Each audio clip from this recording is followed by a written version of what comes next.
Hello everybody, have a good day. Welcome to this video presentation. I am Nirmal Ganguly.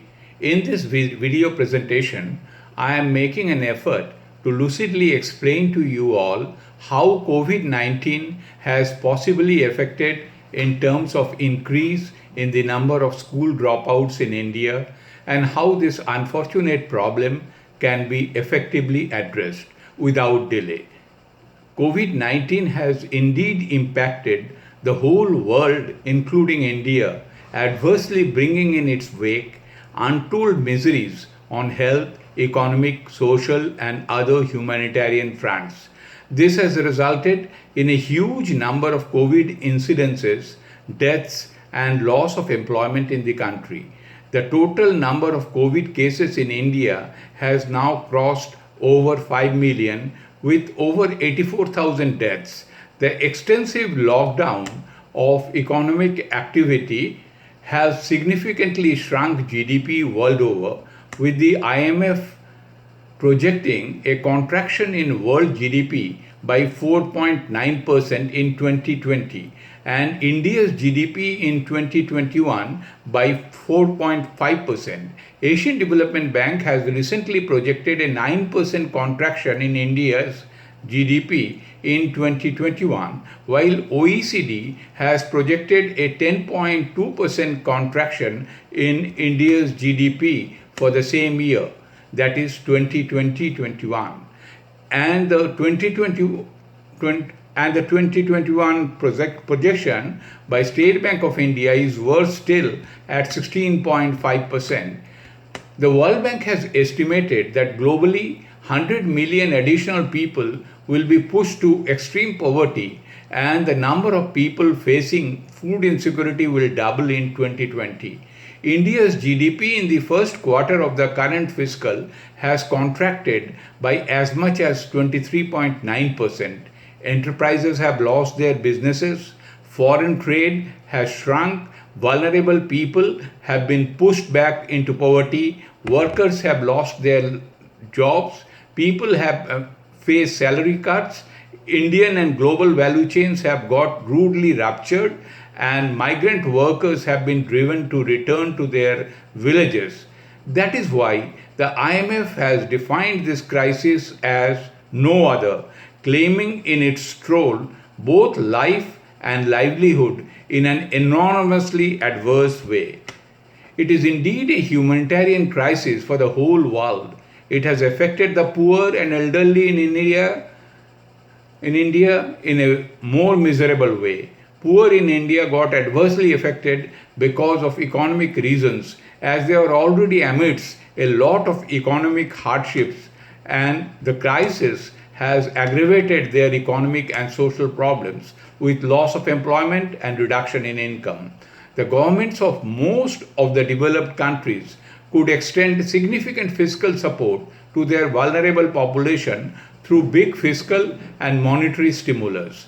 The emerging and poorer countries, being bereft of such huge resources, including India, tried to help their poorer population within their limited means. Some additional fiscal stimulus in India may help in further lessening the economic and social hardships and generating greater consumer demand. UNESCO recently released a projection covering 180 countries, estimating that 24 million children may not return to school in 2020 due to the corona crisis. The largest share of these 24 million children who are at the risk of not returning to education are from South and West Asia. What is more, these 24 million children are in addition to 258 million who are already out of school well before this crisis. The pandemic has also widened the disparity among the school-going children and created a good degree of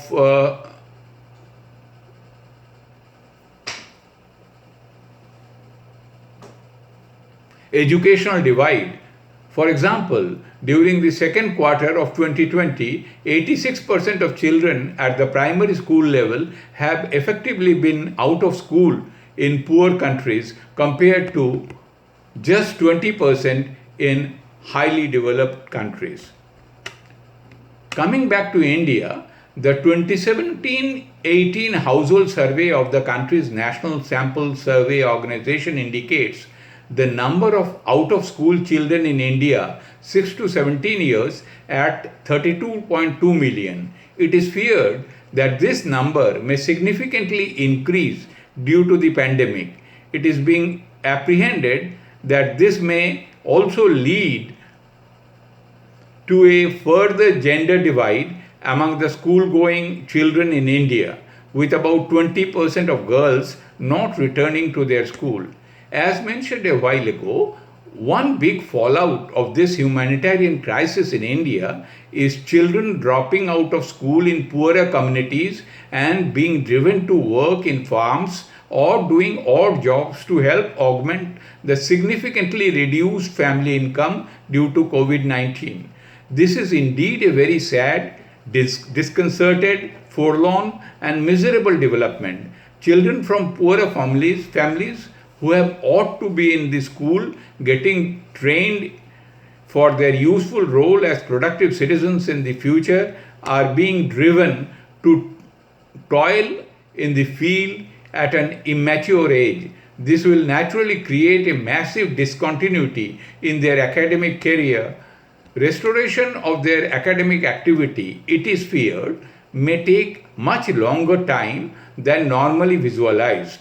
These unfortunate children may not be able to rejoin their schools even well after the end of the COVID-19 onslaught unless concerted efforts are made by the concerned authorities right now. This is because the loss of school year definitely impairs the children's capacity to cope up and also distract their focus and interest in attaining the required skills.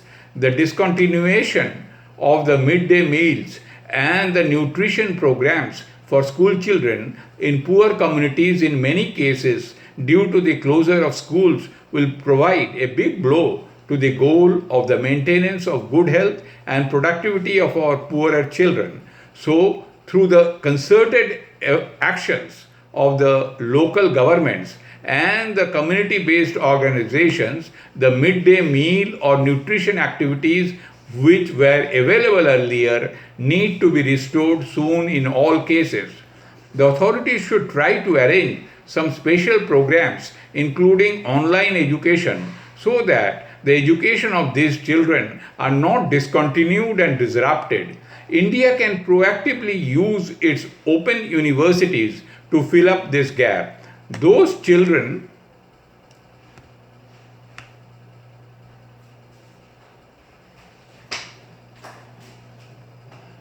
who cannot afford online education, they can be encouraged to carry on their education through Swayam Prabha program of Government of India, which disseminates the audiovisual content developed through Swayam hosted massive open online courses, MOOCs, through 32 educational TV channels. There can be more initiatives in this regard. For example, the World Bank is currently supporting one Nai Manzil program in India run by the Government of India's Ministry of Minority Affairs with a World Bank loan of $50 million. The program provides school dropouts from minority communities in 26 states and 3 union territories with 6 months of education and 3 months of skills training, followed by a further 6 months of support to help them establish themselves. These kinds of initiatives can go a long way in addressing the present impasse. There is a dire need to think about such innovative ideas so that the future of our poorer children does not suffer permanently because of this unprecedented humanitarian crisis. The crisis is also resulting in greater inequities and digital divide among school-going children in India. The poorer children who don't have smartphones, particularly in India's rural areas, cannot take advantage of the online classes in the school for want of such phones and lag behind the other relatively well-to-do children. There are media stories of some unfortunate stray cases of children from India's rural areas who are not able to get smartphones because of economic hardships of parents having taken the extreme step of committing suicide for want of a smartphone and not being able to participate in online classes arranged by the school. There is an urgent need to fill in this gap through early interventions by the local governments and community-based organizations. It is understood that the Punjab state government has recently undertaken such an initiative of providing smartphones to children from vulnerable societies to take advantage of online education. There is a need to replicate such initiatives in other parts of India too. It is indeed a very important issue. We need to protect our school-going children so that they can continue with their education in an uninterrupted manner. In this important activity, the community-based organizations and the local authorities need to intervene in a timely and effective manner. This is essential for protecting the productivity and employability of poorer children in India. This will help our children to withstand the onslaught of COVID-19 with confidence and determination. I hope you like this video. If you like this video, please do not forget to subscribe to my YouTube channel. I am making similar videos on contemporary economic and social issues of importance in a simple, lucid, and easily intelligible manner, but at the same time maintaining the analytical and conceptual rigor. Please do visit them. I am sure you will like them. Thank you and have a nice day. Bye.